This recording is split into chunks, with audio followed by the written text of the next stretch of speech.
زندگی میں جو مصیبتیں یہاں کے مزدور جیتے ہیں وہ تو جو فیس کرتے ہیں وہ تو کرتے ہیں، موت کے بعد بھی ان کو جو ان کی آخری آرامگاہ ہے وہ بھی ان کو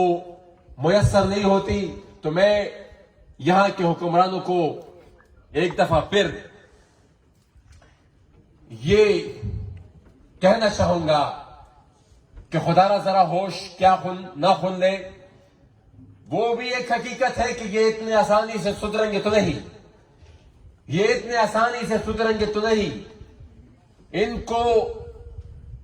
زبردستی ٹھیک کرنا پڑے گا.